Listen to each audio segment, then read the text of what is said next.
धन्यवाद करना चाहूँगा आज की सुंदर सुबह के लिए कि फिर से एक बार उसने ये समय हम सबके जीवन में दिया। मैं आग्रह करूँगा रेवरेंड डेविड भी आ जाए।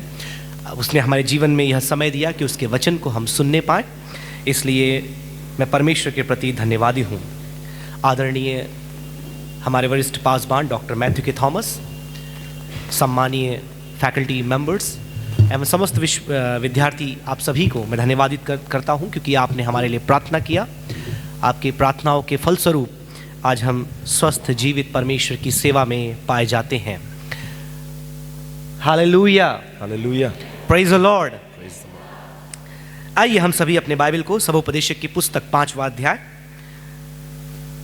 उसकी पहली आयत से लेकर 3 आयत तक उन्होंने पढ़ा, लेकिन text is from verse 1 down till verse number 7।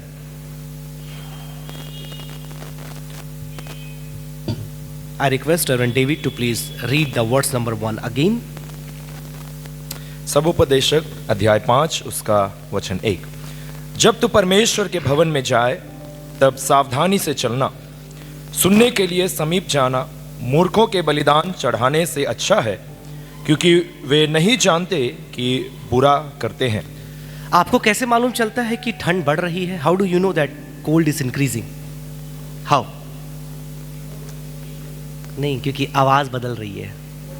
Because voice is changing, right? क्योंकि आवाज बदल रही है। मेरी even my voice and Reverend David voice and even the singers, even keyboard का आवाज भी change हो गया। So voice is changing, right? आवाज बदल रहा है ना? हाँ, so you know that cold is increasing. और हम जानते हैं कि ठंड बढ़ रही है। But that is my favorite climate. I enjoy cold more than any climate. So I'm desperately waiting for it to get more colder. और ठंड का मौसम जो है मुझे सबसे ज़्यादा पसंद है सारे मौसमों से, और इसीलिए मैं इंतज़ार कर रहा हूँ कि और ठंड कब बढ़ जाए। Yeah, so I hope the PowerPoint is ready. Chapter 5, as you all know, for last one, or I should say more than a year, we have been digging into book of Ecclesiastes. और 1 साल या उससे अधिक समय से हम सबोपदेशक 5वां अध्याय से हम छानबीन The entire book. हाँ, पूरे सबोपदेशक जो पुस्तक है उसमें से हम अध्ययन कर रहे हैं। We have seen chapter 13. हमने Forgive me, 13 we have अध्याय seen देखा, chapter 12, chapter 11. और हमने 11 और 12 अध्याय भी देखा, We have seen chapter 1, 2, 3. और 1, 2 और 3 अध्याय भी देखा हमने। And we also have seen the different portions of Ecclesiastes through the course of time. और इस समय के दौरान हमने अलग अलग भागों को इस सब उपदेशक के पुस्तक में जो पाए जाते हैं हमने देखा। And now we have landed on chapter 5. और आज हम अध्याय 5 में आए हैं। And if you read the heading over the your Bible, और आपके जो बाइबल में उस अध्याय के ऊपर जो शीर्षक आप देखते हैं, can anybody read it out loud? What do you have title? कोई पढ़ के मदद कीजिए। Yeah, anyone stand up and read? Yeah, Rohit. Yeah, keep your vows that you have kept before God. In the title, fear God. Excellent. Some of you may have different titles referring to the concept that the title writer may have tried to put emphasis. और आपके Bible में अनेक अलग अलग शीर्षक पाए जाते हैं, क्योंकि जिसने लिखा है वो अपने तरीके से जो सिद्धांत है उसने बना के लिखा होगा। But I would like to entitle this entire theme or the passage as fearing God in words. और आज का इस शीर्षक को या इस भाग का शीर्षक को मैं आज ऐसे इस रीति से देना चाहूंगा कि शब्दों के द्वारा परमेश्वर का भय मानना। शब्दों में परमेश्वर का भय मानना। Fearing God in words. शब्दों में परमेश्वर का भय मानना। And a lot of people take this passage to explain the worship order. और अनेक लोग इस शास्त्र भाग को लेकर आराधना करने का जो तौर तरीके हैं उसको विवरण देते हैं। They say means how the worship should be. और कई लोग कहते हैं इस भाग से आराधना कैसे होना चाहिए। What you should do when you go into the temple of God. और आप जब परमेश्वर के भवन में जाते हैं आपको क्या करना चाहिए। When you are in the presence of God, how you are going to act. और आप जब परमेश्वर की उपस्थिति में आते हैं तो आप कैसे कार्य करते हैं, Or to be more relevant word, what should be your response in the presence of God? या आपका जो प्रक्रिया है परमेश्वर की उपस्थिति में कैसा होना चाहिए, प्रत्युत्तर. प्रत्युत्तर. So the proposition that I would like be talking throughout this message, और इस शास्त्र भाग में हम जो अध्ययन करेंगे उसमें से एक बहुत ही इंपॉर्टेंट चीज मैं रखना चाहूंगा आज. going in God's presence with many words is meaningless. और परमेश्वर की उपस्थिति में भारी शब्दों को या बहुत सारे शब्दों को लेकर जाना निरर्थक है. Going in God's presence with many words is meaningless. और परमेश्वर की उपस्थिति में कई शब्दों को लेकर जाना किसी काम का नहीं या निरर्थक है. Because carefully crafted few fulfilled words show fear of God in you. और आपके जो जुबान से निकलने वाली जो बनाए शब्द जो हैं वो शब्दों के द्वारा दिखाया जा सकता है कि आप परमेश्वर का कितना भय मानते हैं. What words you speak and if you have fulfilled it, that shows fear of God in you. और आपने जो बोला है और जो बातें आपने बोला है अगर उसके अनुसार आपने कार्य को निभाया है और किया है वो आपके जीवन में परमेश्वर का भय को दिखाता है. And therefore there are many points, but keeping time in perspective, I would like to draw 4 points before you that will help us to cultivate fear of God in our words. और बहुत कहने के तो बहुत सारे विषय हैं लेकिन आज समय को मद्देनजर में रखते हुए 4 विषय मैं आपके जीवन में लाना चाहूंगा जो हमारे जीवन में परमेश्वर की उपस्थिति का या परमेश्वर का भय मानने को बढ़ावा देता है. Because generally speaking, fear of God is a very wide, a big subject. और अगर देखा जाए सामान्य तौर से बातें करें तो परमेश्वर का भय मानना बहुत ही विस्तृत या बहुत ही काफी बड़ा विषय है. But the passage that we have taken, लेकिन जो शास्त्र भाग हमने लिया है, at least 4 points you can see within which you can show your fear of God through your words and through your speech. और आपके इस शास्त्र भाग में कम से कम 4 विषय हम सीख सकते हैं जो आपके शब्दों से परमेश्वर का भय को प्रस्तुत करता है. So let's begin from verse number 1 once again. देखिए पहला वचन से हम फिर से शुरू करेंगे and we'll move to the point number 1. और आइए हम पहला विषय में जाएंगे. I would request someone to read out loud कोई आप में से उठ के in English.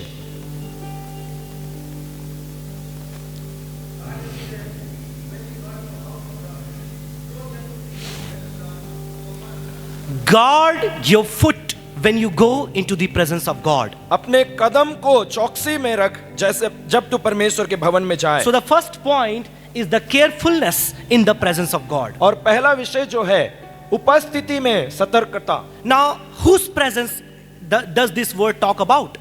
और ये वचन जो है किसकी उपस्थिति के बारे में बात कर रहा है? It specifically talks about the presence of God, Yahweh. और ये विशेष तरीके से परमेश्वर की उपस्थिति यानी याहवे परमेश्वर की उपस्थिति के बारे में बताता है. And the Hindi Bible I have, the word that is used is the temple of God. और जो हिंदी बाइबल मेरे पास है वो इस शब्द को यूज करता है कि परमेश्वर का भवन. Today the temple of God or the presence of God or the gathering, so to say, church has become very light in and as we approach for the worship. और आज परमेश्वर का भवन में जब लोग आते हैं या जाते हैं बहुत ही हल्के तरीके से लिया जाता है. People are not serious when they come into the presence of God. और जब परमेश्वर की उपस्थिति में आज लोग आते हैं गंभीर रूप से नहीं आते हैं. We have a lot of things to say and talk and do, and we sometimes miss the reverential fear we ought to have when we enter into the presence of God. और आज जब परमेश्वर की उपस्थिति में प्रवेश करते हैं कहने के लिए बहुत सारे बातें होते हैं हमारे पास, करने के लिए बहुत सारे कार्य होते हैं, लेकिन जो मेन मुद्दा होता है परमेश्वर को जो भय हमें देना चाहिए उसी को हम भूल जाते हैं. Now I am not denying the constant omnipresence of God. और मैं इस बात को तिरस्कृत नहीं कर रहा हूं कि परमेश्वर की उपस्थिति हमारे साथ हमेशा बना रहता है. I know there is a perpetual worship and there is a worship that you participate with the group of believers and enjoy in the church temple or to say in a building. और आराधना आप अकेले में भी कर सकते हैं और आराधना ऐसा भी होता है जब आप सभी के साथ एक सभा में मिलकर आराधना करते हैं. So that this scripture asks us to look into the translation he read. It says, guard your foot. और यहाँ पे कहता है कि सावधानी से चलना. Guard your foot. सावधानी से चलना, because we walk and go into the presence of God. क्योंकि हम चलकर परमेश्वर की उपस्थिति में So जाते in हैं। other words, I don't have time to talk about it, but this passage very clearly outlines the behavior of the believer before worship, during worship and after worship. और ये शास्त्र भाग को ज्यादा विस्तृत रीति से बताने के लिए समय नहीं है, लेकिन ये शास्त्र भाग में हमें ये बताता है कि एक विश्वासी को आराधना करने से पहले और आराधना के समय और आराधना के पश्चात कैसे रहना है। And it ought to be taken very seriously that we must be careful when we approach the presence of God in a corporate worship. और ये बहुत ही सरल तरीके से स्पष्ट रूप से हमें ये बताता है कि परमेश्वर की उपस्थिति में जब हम अपने आप को प्रस्तुत करते हैं या परमेश्वर की उपस्थिति में जाते हैं, बहुत ही सावधानी पूर्वक हमें जाना And है। being careful may include all sort of aspects of your life that may begin from the time management to your response towards the worship, message or maybe offering inside the church. और सावधानी परख कर रहा या सावधानी से चलना आपके जीवन के सारे तौर तरीकों से संबंधित हो सकता है, चाहे वो बात आप आराधना के प्रति कैसे आप प्रत्युत्तर देते हैं, चाहे वो भेंट चढ़ाने या संदेश सुनने के ऊपर आपके सारे तौर तरीके को ये संबंधित है। And all sort of the aspects that are included in the worship may come there when you look into the carefulness in the presence of God. और जब आप परमेश्वर की उपस्थिति में सावधानी पूर्वक के बारे में सोचते हैं तो आराधना के सारे तौर तरीके या सारे तरीकों को यह संबंधित या बोधित करता है। So always remember the first point, carefulness in the presence. और इसीलिए हमेशा इस बात को स्मरण रखें, पहली बात परमेश्वर के उपस्थिति में सावधानी। You look into your life and have an introspection, check where you stand, how you stand, and do you have the fear of God in you when you approach the temple of God. और हमेशा हमारे जीवन में इस बात को हमें परखना है, जांचना जरूरी है कि हम जब परमेश्वर की उपस्थिति में प्रवेश करते हैं तो किस तरीके से हम खड़े होते हैं, किस तरीके से परमेश्वर की उपस्थिति में हम अपने कार्य को करते हैं। Because the entire book of Ecclesiastes, if you try to summarize it, the writer summarizes itself is the fear of God is the sole duty of man. और अगर देखा जाए सदुपदेशक के जो लेखक है, इसका सारांश में यही बोलता है कि हमारा जीवन का अंतिम या मेन मुद्दा जो है वो यही है कि परमेश्वर का भय मानना हमारे जीवन का सबसे बड़ा कर्तव्य है। And obey his command. और परमेश्वर का जो नियम है या कानून है उसका पालन करना। So we cannot take the presence of God lightly. और इसीलिए परमेश्वर की उपस्थिति को हम हल्के में नहीं ले सकते। Whether it is your morning devotion, चाहे वो आपकी सुबह की डिवोशन हो, whether it is a chapel service, चाहे वो चैपल सर्विस क्यों ना हो, or be it an evening Saturday prayer, चाहे वो शनिवार का जो इवनिंग प्रेयर होता or है, Wednesday Bible study, या वेडनेसडे जो बाइबल अध्ययन करते हैं, or Sunday service. या आराधना रविवार की आराधना हो, You need to be very careful when you approach God's presence. आपको बहुत ही सावधानी रूप से परमेश्वर की उपस्थिति में आना है। Let's quickly move to the point number 2. आइए हम शीघ्रता से दूसरा विषय में जाएं। I would request someone to read the second part of the verse number 1. मैं चाहूंगा कोई पहला वचन का दूसरा भाग पढ़ के मदद करें। Yeah.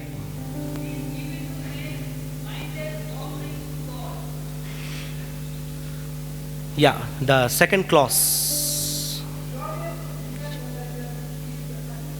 Yeah, draw near to hear. The second point I would like to draw before you is carefulness in hearing the word. और दूसरा विषय मैं आपके सामने रखना चाहूंगा, वचन सुनने में सतर्कता। Becoming careful in listening or hearing the word. और आप परमेश्वर के वचन जब सुनते हैं, सावधानी से सुनना है, सतर्कता से सुनना Today है। most of us likes to speak. और आज के दिन में ज्यादातर लोग बोलना पसंद करते We हैं। like to speak and talk and discuss and have a conversation as much as we can.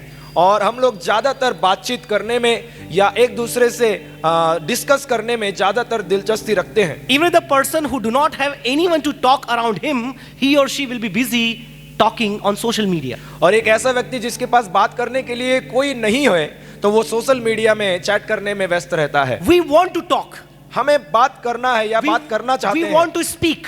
हम बोलना चाहते We हैं, have a lot of words. हमारे पास बहुत सारे शब्द हैं, We have a lot of ideas. हमारे पास बहुत सारे विचार हैं, And to say we have a lot of information.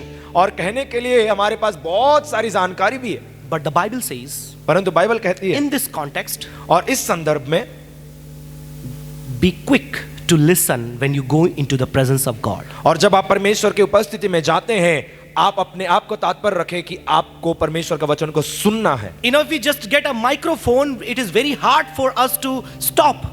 और जब हमारे हाथ में माइक आ जाता है तो ये बात बहुत कठिन हो जाता है हमारे लिए कि हमारे शब्दों को हम विराम दें। So many times our president has to stop the microphone or stand up or tell people to just stop it. Your और- time is over. कई बार जब समय पूरा हो जाता है कि हमारे प्रेसिडेंट साहब को खड़े होके माइक बंद करना या इशारे से उनको बोलना पड़ता है कि आपका समय समाप्त हो चुका है। Because today we don't run out of words. क्योंकि आज शब्दों से हम शब्दें हमारे खत्म नहीं होती हैं, But word says, लेकिन वचन कहता है सुनने के लिए समीप जाना.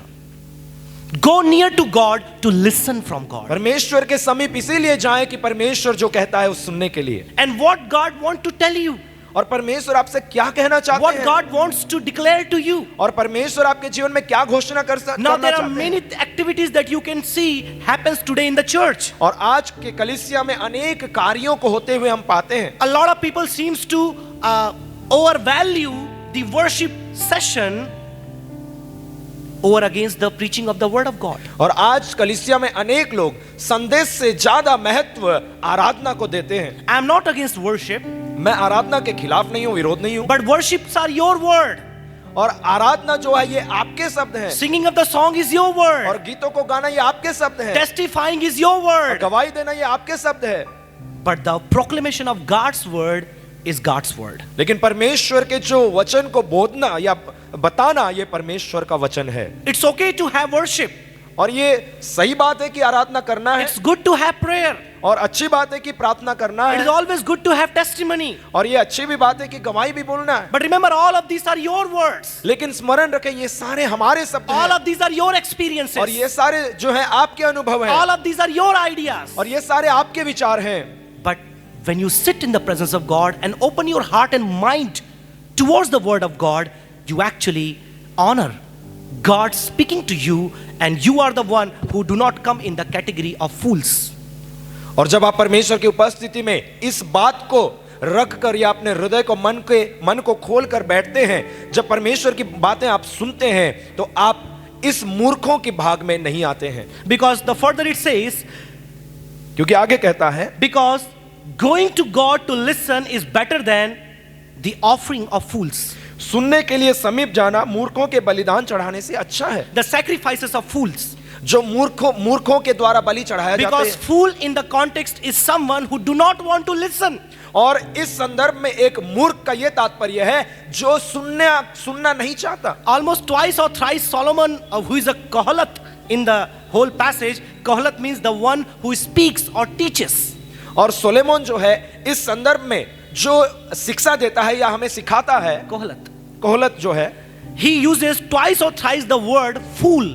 और ये कम से कम 2 या 3 बार मूर्ख शब्द का इस्तेमाल Now करता है। fool is someone who do not want to hear. और एक मूर्ख एक ऐसा व्यक्ति है जो सुनना नहीं चाहता। He want to give sacrifices, he want to give offering, he wants to do, he wants to speak, and whatever he could he wants to do, but he does not want to sit and listen God's word. और एक ये व्यक्ति ऐसा व्यक्ति है जो बलि चढ़ाना चाहता है, भेंट देना चाहता है, जो अपने आप को जो दिखाने के लिए कर सकता है वो कर सकता है, करना चाहता है, लेकिन बैठकर परमेश्वर की उपस्थिति में उसका वचन सुनने के लिए नहीं चाहता। And you could see such people today in the church as well.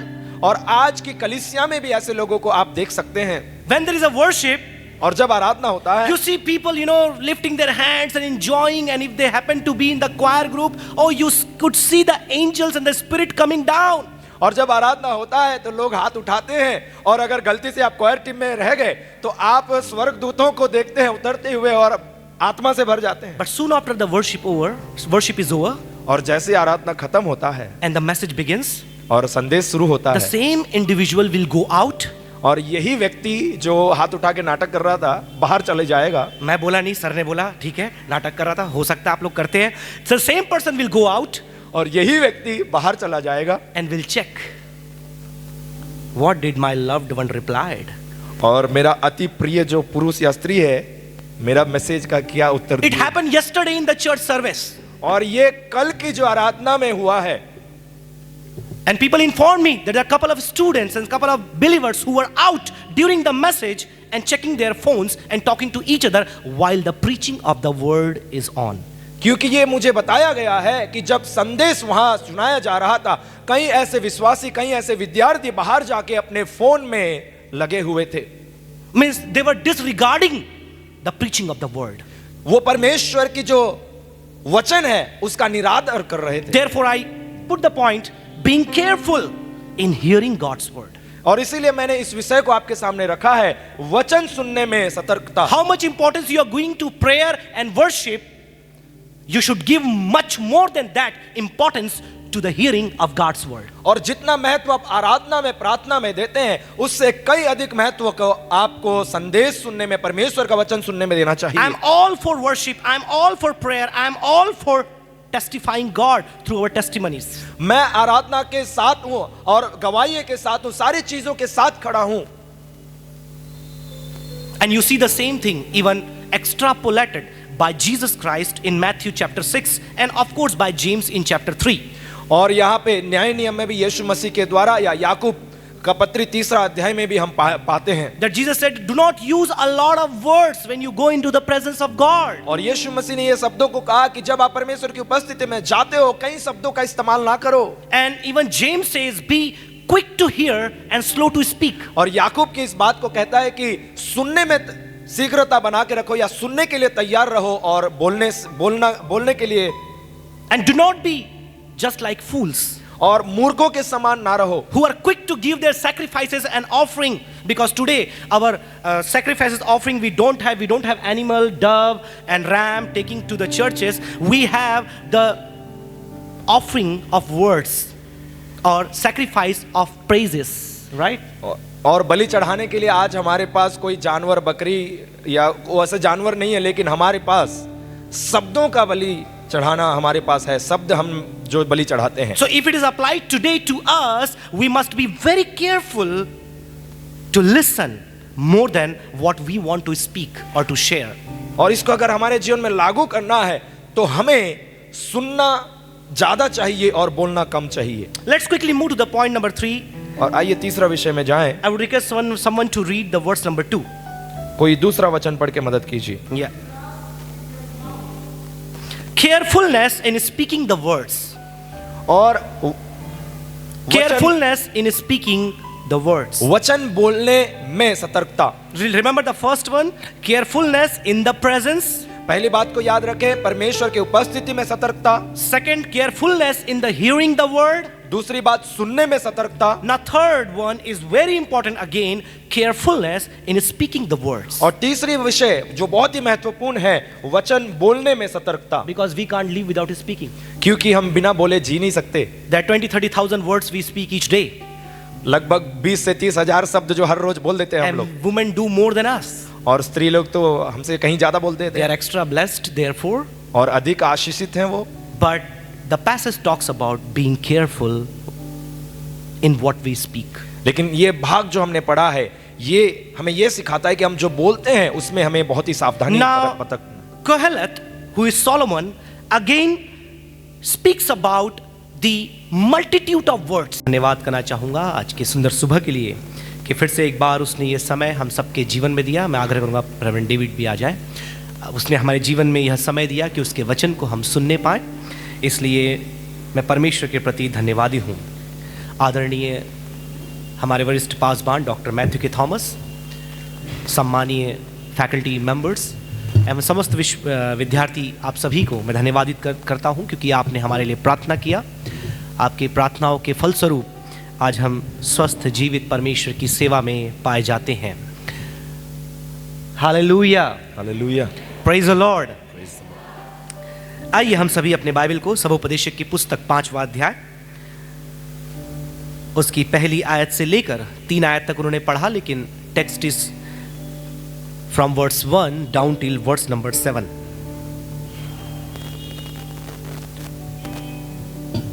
I request Reverend David to please read the verse number 1 again. सबोपदेशक अध्याय 5 उसका वचन 1। जब तू परमेश्वर के भवन में जाए तब सावधानी से चलना, सुनने के लिए समीप जाना मूर्खों के बलिदान चढ़ाने से अच्छा है, क्योंकि वे नहीं जानते कि बुरा करते हैं। आपको कैसे मालूम चलता है कि ठंड बढ़ रही है? How do you know that cold is increasing? How? नहीं, क्योंकि आवाज बदल रही है. Because voice is changing, right? क्योंकि आवाज बदल रही है. मेरी, even my voice and Arvind David voice and even the singers, even keyboard का आवाज भी चेंज हो गया. So voice is changing, right? आवाज बदल रहा है ना. हाँ, so you know that cold is increasing. और हम जानते हैं कि ठंड बढ़ रही है. But that is my favorite climate. I enjoy cold more than any climate. So और- I'm desperately waiting for it to get more colder. और ठंड का मौसम जो है मुझे सबसे ज़्यादा पसंद है सारे मौसमों से, और इसीलिए मैं इंतज़ार कर रहा हूँ कि और ठंड कब बढ़ जाए. Yeah, so I hope the PowerPoint is ready. Chapter 5, as you all know, for last one, or I should say more than a year, we have been digging into book of Ecclesiastes. और एक साल या उससे अधिक समय से हम सबुपदेशक 5वां अध्याय से हम Throughout छानबीन, the entire book. हाँ, पूरे सबुपदेशक जो पुस्तक है उसमें से हम अध्ययन कर रहे हैं. We have seen chapter 13. हमने Forgive me, 13 we have अध्याय seen देखा chapter 12, chapter 11. और हमने 11 और 12 अध्याय भी देखा, We have seen chapter 1, 2, 3. और 1, 2 और 3 अध्याय भी देखा हमने. And we also have seen the different portions of Ecclesiastes through the course of time. और इस समय के दौरान हमने अलग अलग भागों को इस सब उपदेशक के पुस्तक में जो पाए जाते हैं हमने देखा. And now we have landed on chapter 5. और आज हम अध्याय 5 में आए हैं. And if you read the heading over the your Bible, और आपके जो बाइबल में उस अध्याय के ऊपर जो शीर्षक आप देखते हैं, can anybody read it out loud? What do you have title? कोई पढ़ के मदद कीजिए. Yeah, anyone stand up and read? Yeah, Rohit. Yeah, keep your vows that you have kept before God. Any other title? Fear God. Excellent. Some of you may have different titles referring to the concept that the title writer may have tried to put emphasis. और आपके Bible में अनेक अनेक अलग अलग शीर्षक पाए जाते हैं, क्योंकि जिसने लिखा है वो अपने तरीके से जो सिद्धांत है उसने बना के लिखा होगा. So, but I would like to entitle this entire theme or the passage as fearing God in words. और आज का इस शीर्षक को या इस भाग का शीर्षक को मैं आज ऐसे इस रीति से देना चाहूंगा कि शब्दों के द्वारा परमेश्वर का भय मानना. शब्दों में. शब्दों में परमेश्वर का भय मानना. Fearing God in words. शब्दों में परमेश्वर का भय मानना. And a lot of people take this passage to explain the worship order.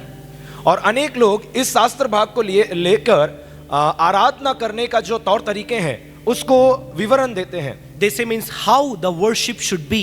और कई लोग कहते हैं इस भाग से आराधना कैसे होना चाहिए. What you should do when you go into the temple of God. और आप जब परमेश्वर के भवन में जाते हैं आपको क्या करना चाहिए. When you are in the presence of God, how you are going to act. और आप जब परमेश्वर की उपस्थिति में आते हैं तो आप कैसे कार्य करते हैं. Or to be more relevant word, what should be your response in the presence of God. या आपका जो प्रक्रिया है परमेश्वर की उपस्थिति में कैसा होना चाहिए. प्रत्युत्तर. So the proposition that I would like be talking throughout this message. और इस शास्त्र भाग में हम जो अध्ययन करेंगे उसमें से एक बहुत ही इंपॉर्टेंट चीज मैं रखना चाहूंगा आज. Going in God's presence with many words is meaningless. और परमेश्वर की उपस्थिति में भारी शब्दों को या बहुत सारे शब्दों को लेकर जाना निरर्थक है. Going in God's presence with many words is meaningless. और परमेश्वर की उपस्थिति में कई शब्दों को लेकर जाना किसी काम का नहीं या निरर्थक है. Because carefully crafted few fulfilled words show fear of God in you. और आपके जो जुबान से निकलने वाली जो बनाए शब्द जो हैं वो शब्दों के द्वारा दिखाया जा सकता है कि आप परमेश्वर का कितना भय मानते हैं. What words you speak and if you have fulfilled it, that shows fear of God in you. और आपने जो बोला है और जो बातें आपने बोला है अगर उसके अनुसार आपने कार्य को निभाया है और किया है वो आपके जीवन में परमेश्वर का भय को दिखाता है. And therefore there are many points, but keeping time in perspective, I would like to draw 4 points before you that will help us to cultivate fear of God in our words. और बहुत कहने के तो बहुत सारे विषय हैं लेकिन आज समय को मद्देनजर में रखते हुए 4 विषय मैं आपके जीवन में लाना चाहूंगा जो हमारे जीवन में परमेश्वर की उपस्थिति का या परमेश्वर का भय मानने को बढ़ावा देता है। Because generally speaking, fear of God is a very wide, a big subject. और अगर देखा जाए सामान्य तौर से बातें करें तो परमेश्वर का भय मानना बहुत ही विस्तृत या बहुत ही काफी बड़ा विषय है। But the passage that we have taken, लेकिन जो शास्त्र भाग हमने लिया है, at least 4 points you can see within which you can show your fear of God through your words and through your speech. और आपके इस शास्त्र भाग में कम से कम 4 विषय हम सीख सकते हैं जो आपके शब्दों से परमेश्वर का भय को प्रस्तुत करता है। So let's begin from verse number 1 once again. देखिए पहला वचन से हम फिर से शुरू करेंगे And we'll move to the point number 1. और आइए हम पहला विषय में जाएंगे। I would request someone to read out loud कोई आप में से उठ के in ऊंचे English. शब्द में।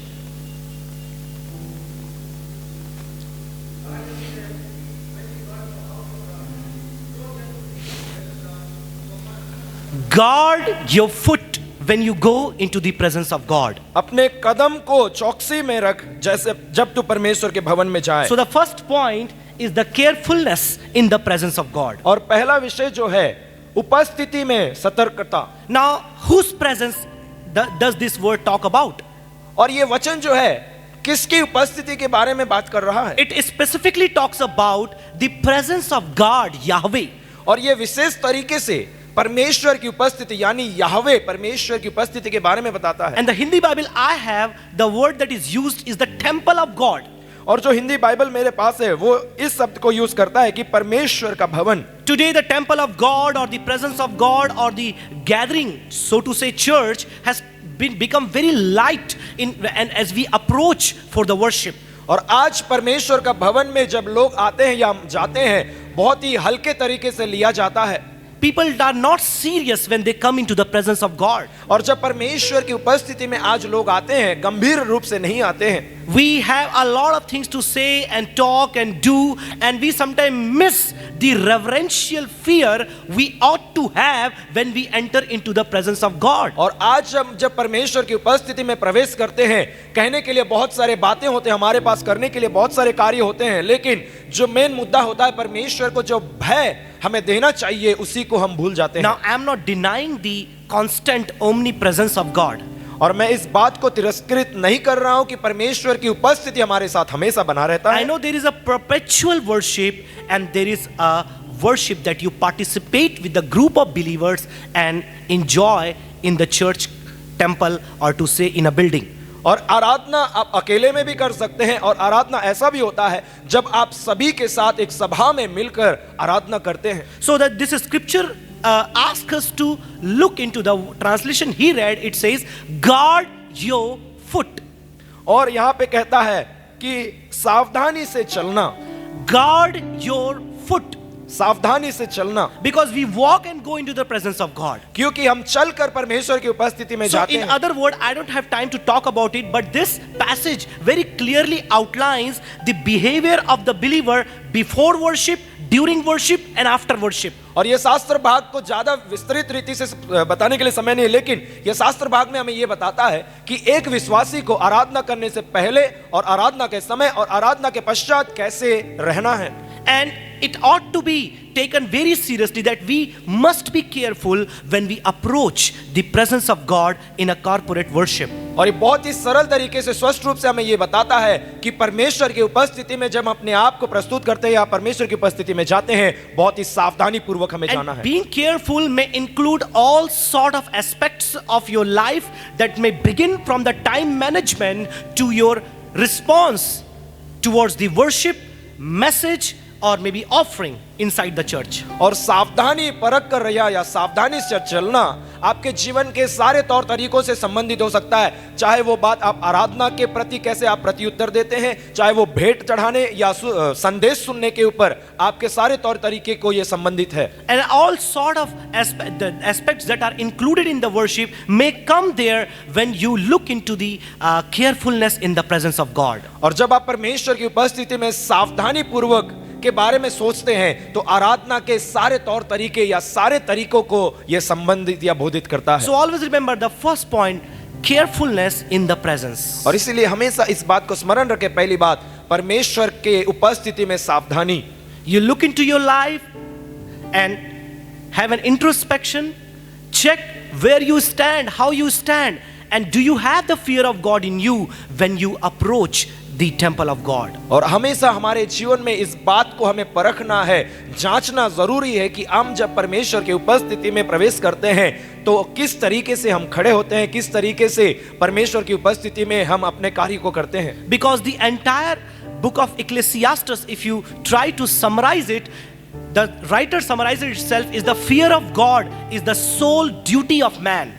और अगर देखा जाए सदुपदेशक के जो लेखक है, इसका सारांश में यही बोलता है कि हमारा जीवन का अंतिम या मेन मुद्दा जो है वो यही है कि परमेश्वर का भय मानना हमारे जीवन का सबसे बड़ा कर्तव्य है। And obey his command. और परमेश्वर का जो नियम है या कानून है उसका पालन करना। So we cannot take the presence of God lightly. और इसीलिए परमेश्वर की उपस्थिति को हम हल्के में नहीं ले सकते। Whether it is your morning devotion, चाहे वो आपकी सुबह की डिवोशन हो, whether it is a chapel service, चाहे वो चैपल सर्विस क्यों ना हो, or be it an evening Saturday prayer, चाहे वो शनिवार का जो इवनिंग प्रेयर होता or है, Wednesday Bible study, या वेडनेसडे जो बाइबल अध्ययन करते हैं, or Sunday service. या आराधना रविवार की आराधना हो, You need to be very careful when you approach God's presence. आपको बहुत ही सावधानी रूप से परमेश्वर की उपस्थिति में आना है। Let's quickly move to the point number 2.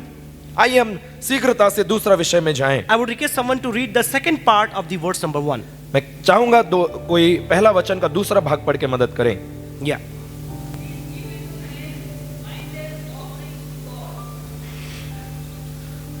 Yeah, the second clause.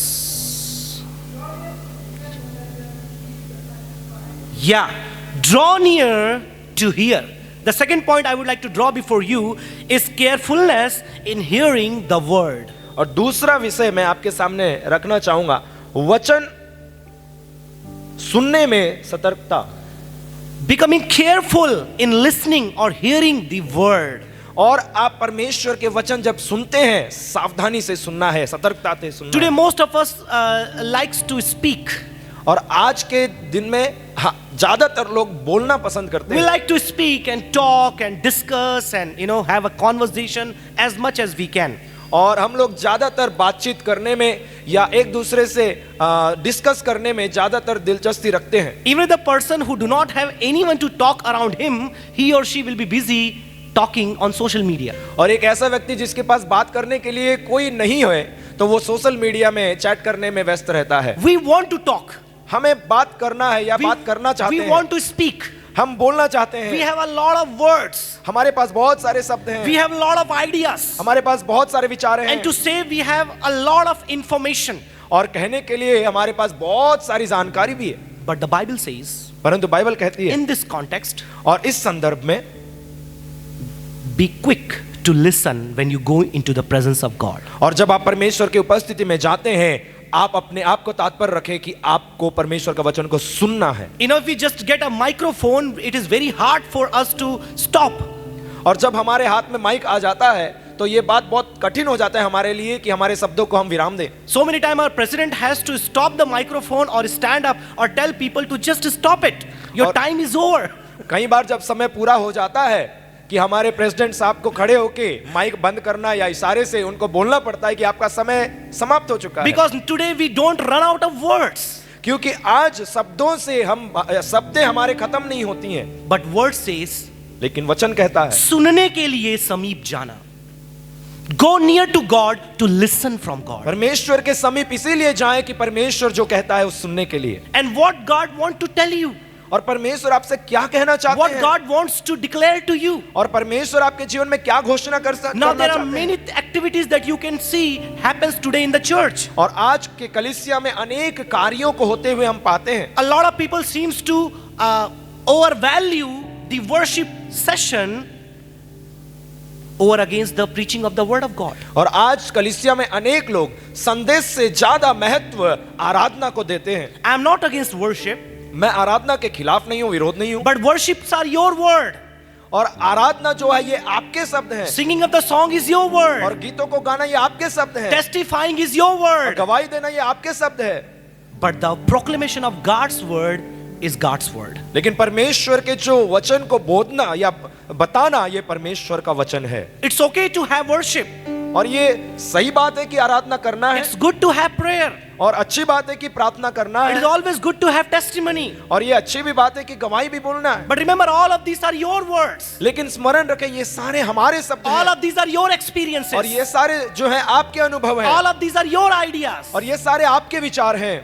But when you sit in the presence of God and open your heart and mind towards the word of God, you actually honor God speaking to you, and you are the one who do not come in the category of fools. और जब आप परमेश्वर की उपस्थिति में इस बात को रख कर या अपने हृदय को मन को खोल कर बैठते हैं, जब परमेश्वर की बातें आप सुनते हैं, तो आप इस मूर्खों के भाग में नहीं आते हैं। Because the further it says, क्योंकि आगे कहता है, because going to God to listen is better than the offering of fools. सुनने के लिए समीप जाना मूर्खों के बलिदान चढ़ाने से अच्छा है। The sacrifices of fools. जो मूर्खों के द्वारा बलि चढ़ाया जाता Because है, fool in the context is someone who do not want to listen. और इस संदर्भ में एक मूर्ख का यह तात्पर्य है जो सुनना नहीं चाहता। Almost twice or thrice Solomon, who is a Kohelet in the whole passage, Kohelet means the one who speaks or teaches. और सोलोमन जो है इस संदर्भ में जो शिक्षा देता है या हमें सिखाता है, Kohelet. कोहलत जो है, He uses twice or thrice the word fool. और ये कम से कम 2 या 3 बार मूर्ख शब्द का इस्तेमाल Now करता है। fool is someone who do not want to hear. और एक मूर्ख एक ऐसा व्यक्ति है जो सुनना नहीं चाहता। He want to give sacrifices, he want to give offering, he wants to do, he wants to speak, and whatever he could he wants to do, but he does not want to sit and listen God's word. और एक ये व्यक्ति ऐसा व्यक्ति है जो बलि चढ़ाना चाहता है, भेंट देना चाहता है, जो अपने आप को जो दिखाने के लिए कर सकता है वो कर सकता है, करना चाहता है, लेकिन बैठकर परमेश्वर की उपस्थिति में उसका वचन सुनने के लिए नहीं चाहता। And you could see such people today in the church as well. और आज की कलीसिया में भी ऐसे लोगों को आप देख सकते हैं। When there is a worship, और जब आराधना होता है, you see people, lifting their hands and enjoying, and if they happen to be in the choir group, oh, you could see the angels and the spirit coming down. और जब आराधना होता है तो लोग हाथ उठाते हैं, और अगर गलती से आप क्वायर टीम में रह गए तो आप स्वर्गदूतों को देखते हैं उतरते हुए और आत्मा से भर जाते हैं। But soon after the worship is over, और जैसे आराधना खत्म होता है and the message begins, और संदेश शुरू होता the है, same individual will go out. और यही व्यक्ति जो हाथ उठा के नाटक कर रहा था बाहर चले जाएगा। मैं बोला नहीं, सर ने बोला ठीक है, नाटक कर रहा था, हो सकता है आप लोग करते हैं। So same person will go out और यही व्यक्ति बाहर चला जाएगा and will check what did my loved one replied. और मेरा अति प्रिय जो पुरुष या स्त्री है मेरा मैसेज का क्या उत्तर It दिया। happened yesterday in the church service, और ये कल की जो आराधना में हुआ है, and people informed me that there are a couple of students and a couple of believers who were out during the message and checking their phones and talking to each other while the preaching of the word is on. क्योंकि ये मुझे बताया गया है कि जब संदेश वहां सुनाया जा रहा था, कई ऐसे विश्वासी, कई ऐसे विद्यार्थी बाहर जाके अपने फोन में लगे हुए थे। Means they were disregarding the preaching of the word. वो परमेश्वर की जो वचन है उसका निरादर कर रहे थे। Therefore I put the point, being careful in hearing God's word. और इसीलिए मैंने इस विषय को आपके सामने रखा है, वचन सुनने में सतर्कता। How much importance you are going to prayer and worship, you should give much more than that importance to the hearing of God's word. और जितना महत्व आप आराधना में, प्रार्थना में देते हैं, उससे कई अधिक महत्व को आपको संदेश सुनने में, परमेश्वर का वचन सुनने में देना चाहिए। I'm all for worship, I'm all for prayer, I'm all for testifying God through our testimonies. मैं आराधना के साथ हूं और गवाही के साथ हूं, सारी चीजों के साथ खड़ा हूं। And you see the same thing even extrapolated by Jesus Christ in Matthew chapter 6 and of course by James in chapter 3. और यहाँ पे न्याय नियम में भी यीशु मसीह के द्वारा या याकूब का पत्री 3 अध्याय में भी हम पाते हैं That Jesus said, do not use a lot of words when you go into the presence of God. और यीशु मसीह ने ये शब्दों को कहा कि जब आप परमेश्वर की उपस्थिति में जाते हो कई शब्दों का इस्तेमाल ना करो। And even James says, be quick to hear and slow to speak. और याकूब की इस बात को कहता है कि सुनने में शीघ्रता बना के रखो या सुनने के लिए तैयार रहो और बोलने के लिए, And do not be just like fools और मूर्खों के समान ना रहो, who are quick to give their sacrifices and offering, because today our sacrifices offering we don't have animal, dove and ram taking to the churches. We have the offering of words or sacrifice of praises, right? और बलि चढ़ाने के लिए आज हमारे पास कोई जानवर, बकरी या वैसे जानवर नहीं है, लेकिन हमारे पास शब्दों का बलि चढ़ाना हमारे पास है, शब्द हम जो बलि चढ़ाते हैं। So if it is applied today to us, we must be very careful to listen more than what we want to speak or to share. और इसको अगर हमारे जीवन में लागू करना है तो हमें सुनना ज्यादा चाहिए और बोलना कम चाहिए। Let's quickly move to the point number 3. और आइए तीसरा विषय में जाएं। I would request someone to read the verse number 2. कोई दूसरा वचन पढ़ के मदद कीजिए। Yeah. Carefulness in speaking the words. और Carefulness in speaking the words. वचन बोलने में सतर्कता। Remember the first one, carefulness in the presence. पहली बात को याद रखें, परमेश्वर की उपस्थिति में सतर्कता। Second, carefulness in the hearing the word. दूसरी बात सुनने में सतर्कता। Now third one is very important again, carefulness in speaking the words. और तीसरी विषय जो बहुत ही महत्वपूर्ण है, वचन बोलने में सतर्कता। Because we can't live without speaking. क्योंकि हम बिना बोले जी नहीं सकते। There are 20-30,000 words we speak each day. लगभग 20 से 30 हजार शब्द जो हर रोज बोल देते हैं हम लोग। And women do more than us. और स्त्री लोग तो हमसे कहीं ज्यादा बोलते They थे are extra blessed therefore. और अधिक आशीषित हैं वो। But the passage talks about being careful in what we speak. लेकिन ये भाग जो हमने पढ़ा है, ये हमें ये सिखाता है कि हम जो बोलते हैं उसमें हमें बहुत ही सावधानी Now, Kohelet, who is Solomon, again speaks about the multitude of words. शब्दों को रखता है हमारे सामने कि बहुत सारे या कई शब्दों को, And he identifies fool with some quality. और ये मूर्ख को कुछ गुण के द्वारा हमारे सामने रखता है। First, he would speak multitude of words. पहला बात, एक मूर्ख एक ऐसा व्यक्ति है जो कई बातों को बोलता है। Second, he uses rash words और दूसरी बात, वो बुरी बातों को बोलता है। and hasty words. You see, you can read in verse number 2. और बातें करने में उतावला ना करे, वो कहता है अपने आप जो शब्द ज्यादा बोलता है। Yeah. So he identifies fool with some of the quality of usages of words and says that such person in God's presence is someone like a fool. और ये कुछ गुणों को हमारे सामने रखता है, और ये गुण अगर एक व्यक्ति में पाया जाता है तो वो परमेश्वर के सामने एक मूर्ख कहलाएगा। And such person's sacrifice is unacceptable in the presence of God. और एक ऐसा व्यक्ति का बलि चढ़ाना परमेश्वर की उपस्थिति में स्वीकार योग्य नहीं He may है। bring the best of the animals, the best of the worship, the best of the songs, the best of all the things. But if such person who is having a multitudes of words which are hasty, rash, evil, such person's sacrifice or to say worship is unacceptable in the presence of God.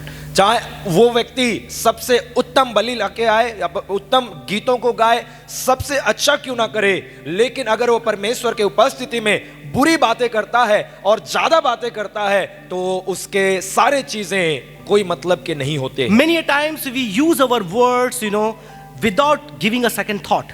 और हम दोबारा ना सोचते हुए कई बार हमारे शब्दों को हम बोल देते हैं। And there are a lot of quotes you may have heard, but it says that be careful when you use the word, you may be forgiven, but you will never be forgotten. और कई बार ये बात को आप सुने होंगे कि शब्दों को इस्तेमाल करते हुए बहुत ही सावधानी बरतें, क्योंकि आप जो बोलते हैं उसका क्षमा तो मिल जाएगा, लेकिन वो शब्द कभी भी भूल नहीं जाएगा। Another quote says that the words you have spoken, may the wound that you have given by a knife would heal, but even after 20 years the wound you have given by words will never heal. और कई बार ये शब्द आपने सुना होगा कि जो घाव आप चाकू से किसी को घायल कर दें वो ठीक हो जाएगा, लेकिन अगर आपने किसी को अपने शब्दों से चोट पहुंचाया है, चाहे वो 20 साल लग जाए, वो ठीक नहीं हो सकता। Therefore we must be careful with words that we speak. और इसीलिए हम जो बातें बोलते हैं उसमें बहुत ही सावधानी बरतना है। Because further it says, क्योंकि आगे बोलता है You do not be hasty in your heart to speak in the presence of God. और परमेश्वर की उपस्थिति में जब आप आते हैं, जल्दबाजी में कुछ ना बोलें, Because God is in heaven and you are on this earth. क्योंकि परमेश्वर स्वर्ग में है और तू पृथ्वी पर है। Therefore your words be little or few. इसीलिए तेरे वचन थोड़े ही Let हों। your words be few. तेरे वचन थोड़े ही हों। That's why in my proposition I said this. और इसीलिए जब मैं संदेश की शुरुआत में बोल रहा था, Because carefully crafted few words shows fear of God in you. परमेश्वर के उपस्थिति में जो सोची समझी बातें बोलते हैं वो आप में परमेश्वर का भय को दिखाता Now I don't want to limit this towards the four wall of a church building, but I want to draw this into the 24/7 of your daily life. और इसको मैं चार दीवारों के अंदर या एक कलीसिया के लिए सीमित नहीं करना चाहता, लेकिन ये आपके जीवन में 24 घंटे 7 दिन एक सप्ताह में उसको लागू रखना चाहता हूं। Because we talk all the time. क्योंकि हम निरंतर कुछ ना कुछ बोलते रहते We हैं। use our words 24/7. क्योंकि 24 घंटे हम कुछ ना कुछ बोलते रहते हैं, शब्दों का इस्तेमाल करते But we हैं। must be very, very careful as to how we use our words to convey what kind of message we want. और हमारे शब्दों को बहुत ही सावधानी पूर्वक हमें इस्तेमाल करना चाहिए कि कौन सा संदेश किस संदर्भ में हमें किसी को सुनाना Is it है। constructing someone or it is destroying someone? क्या हमारे शब्द जो है किसी को बना रहे हैं या किसी को तोड़ रहे हैं? Is it somehow trying to help someone to come up from their situation or trying to pull people down into the hell? क्या हमारे शब्द किसी को अपनी परिस्थिति से उठा रहा है या उस परिस्थिति में उसको और ढकेल रहा है? Are we trying to use our word which is infused with God's word, or using a word which is empty, meaningless, and has no affirmation as to you whether you believe in God or not? और क्या आप परमेश्वर के जो वचन आप इस्तेमाल कर रहे हैं या वो क्या परमेश्वर के वचन से संबंधित है या ऐसे ही खोखलापन से संबंधित है जिसका कोई भी अर्थ नहीं है? And someone says very well that you may preach the gospel, and if you need, use the word. और कहीं किसी ने ये बहुत ही उत्तम बात बोला है कि आप सुसमाचार सुना सकते हैं, अगर जरूरत है तब एक्स्ट्रा या शब्दों का इस्तेमाल करें। It means gospel could be preached without speaking.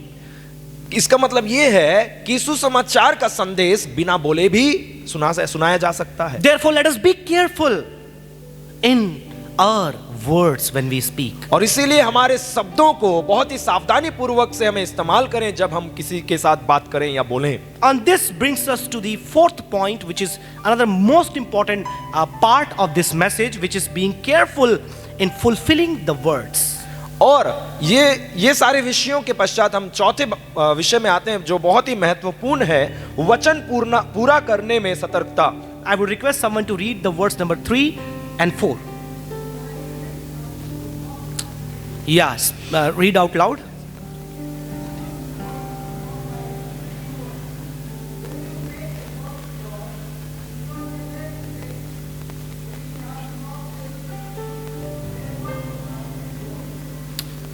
Just like verse 3 says, and you may have seen this may have happened with you. When you do a lot of work, you see the dreams of the same works.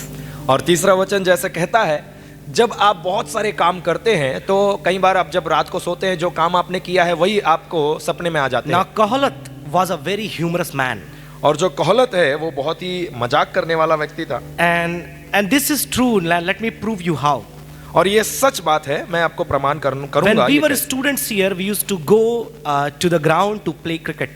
और यहाँ पे विद्यार्थी भी कई बार ground में जाते हैं cricket खेलने। When we were students. हम सर जब स्टूडेंट थे, विद्यार्थी थे तो ग्राउंड जाते थे क्रिकेट खेलने के लिए। And we had a short guy who was very good in six. He gives sixes like anything.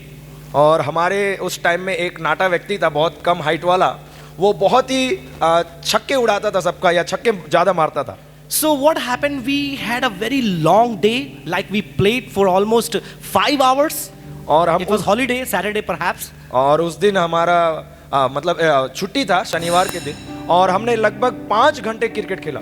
And when we came back and we had a good sleep at night. और जब हम वापस आए और रात को सोए, And at about 2 a.m. in the morning, और सुबह के 2 बजे करीब, this same guy और यही जो Maybe that व्यक्ति- day he had hit almost 3, 4 sixes. I don't remember. और मुझे उतना याद तो नहीं है, लेकिन लगभग 4 या 5 छक्के तो उसने जड़ दिए थे। At 2 a.m. और सुबह के 2 बजे छक्का करके उसके कमरे में कम से कम 8 लोग थे। वो सब घबरा के उठ गए और उनको लगा कि भाई को क्या हुआ। It is so true. When we do a lot of work, we play something, we do something with so much of time, and it takes a lot of our efforts and energy on that very day. When you go to sleep, it is most probably likely, as psychologists also agree along with Solomon, that you would see the same kind of dreams. और ये बहुत ही सच बात है कि जब हम एक कार्य को ज्यादा समय तक करते हैं, जब हम सो जाते हैं तो वो कार्य हमारे स्वप्न में या And सपने में आ जाता you know, है। obvious reason why most of our students sometimes see the ghost or evil spirits in their dream, because morning, afternoon they are watching in the mobile the web series of the ghost and evil spirits.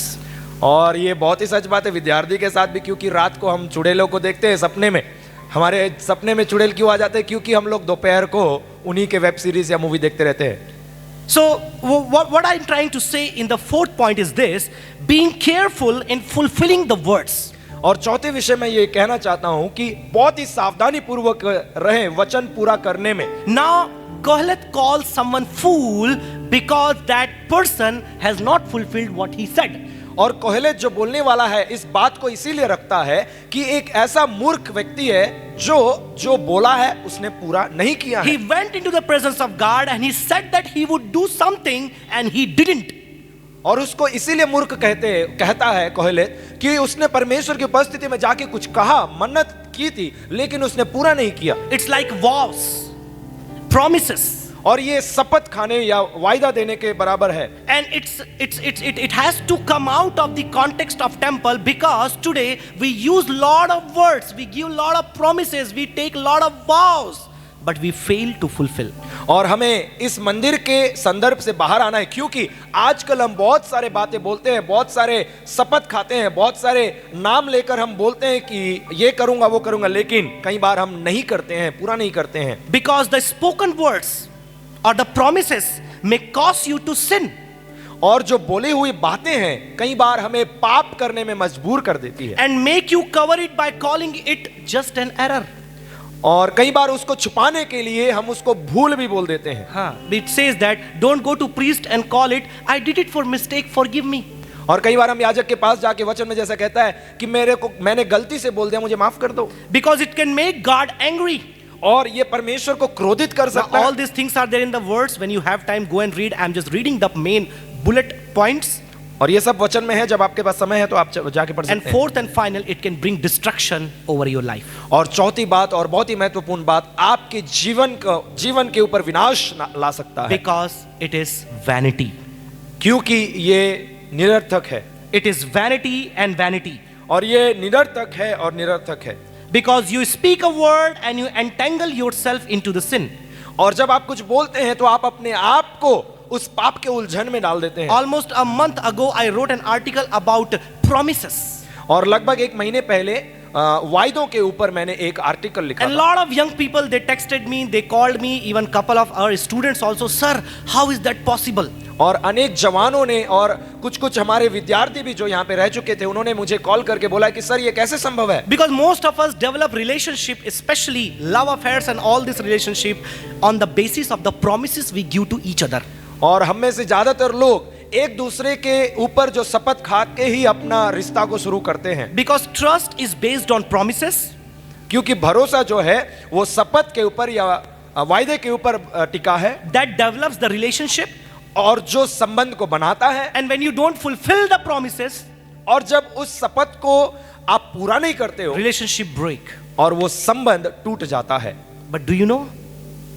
God is witness in every promise and vows you make to God and also to other human being. परंतु क्या आप इस बात को जानते हैं, परमेश्वर खुद स्वयं गवाह रहता है कि आप जो मन्नतें परमेश्वर के सामने रखते हैं। You think this passage only talks about something that is inside the temple of God? क्या आप ये सोच रहे हैं कि जो वचन है ऐसा कुछ बोल रहा है जो परमेश्वर की उपस्थिति में या भवन में ही होता है? There are a lot of places Bible says, let your yes be yes, let your no be no. और बहुत सारे वचन ऐसा कहता है कि आपका हाँ को हाँ रहने दो, ना को ना रहने दो. And it says that, verse number 5, if you do not fulfill what you have said, it was better for you not to even say. और वचन में, पांचवा वचन में कहता है, मन्नत मानकर पूरी ना करने से मन्नत ना करना ही अच्छा है. It is better for you not to open your mouth. और ये अच्छा होता है कि आप अपना मुंह ही नहीं खोलते. That's why when you have the worship song today you sing, be careful. और With the worship songs that you sing, be careful. इसीलिए जब आप आराधना के हाँ. गीत गाते हैं, बहुत ही सतर्क रहें. What words are written and whether you will be able to do it. और जो आप बोल रहे हैं, जो लिखा है, क्या हाँ. आप कर पा रहे हैं कि नहीं? I surrender all, right? But there's a part of my life I do not want to give it to Lord. और मैं सब कुछ देता हूँ, गा तो देते हैं, लेकिन कुछ ऐसा भाग है जो मैं परमेश्वर को देना नहीं चाहता. हाँ. You made the vow in the presence of God, but you are not fulfilling it. और आपने गीत को गाकर एक मन्नत तो रख दिया परमेश्वर के सामने, लेकिन उसको पूरा नहीं कर पा रहे हैं. Now Bible says it will cause you to sin. Bible कहता है ये आपको पाप करने में It may मजबूर make करेगा. you to cover it, calling it an error. और इसको छुपाने के लिए आप उसे क्षमा मांगेंगे या गलत बोलेंगे. It can make God angry. तीसरी बात, परमेश्वर को क्रोधित कर सकता Fourth and है. final, it can bring destruction in your life. चौथी बात, आपके जीवन में विनाश को ला सकता है. In short, छोटे शब्दों में, when we continue to overcome the vanity of our words, और हमारे शब्दों के जो निरर्थक ऊपर हम जब हावी होने की कोशिश करते हैं, when we learn to overcome the vanity of our words, जब अपने शब्दों की निरर्थकता को हम जीतने या उस पर नियंत्रण करने का प्रयास करते हैं, then we learn to fear God in our words, तब हमारे शब्दों में परमेश्वर का भय मानना सीखते हैं. which is the outcome of the book of Ecclesiastes. और जो सबोपदेशक के जो परिणाम है, I wish and pray और मैं उम्मीद करता हूं और प्रार्थना भी करता हूं, that we all will learn to fear God हम सब परमेश्वर का भय मानना in सीख all the जाएं. aspects of our life. हमारे जीवन के सारे तौर तरीकों में. But at least for now,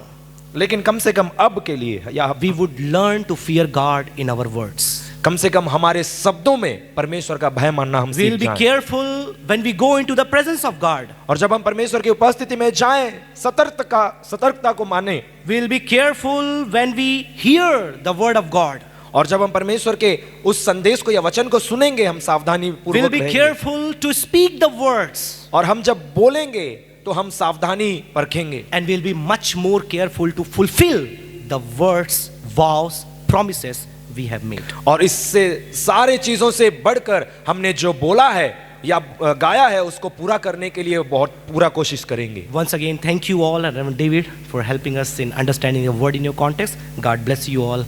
Once again, praise the Lord. आप सभी को धन्यवाद. परमेश्वर आप सबको आशीष दें.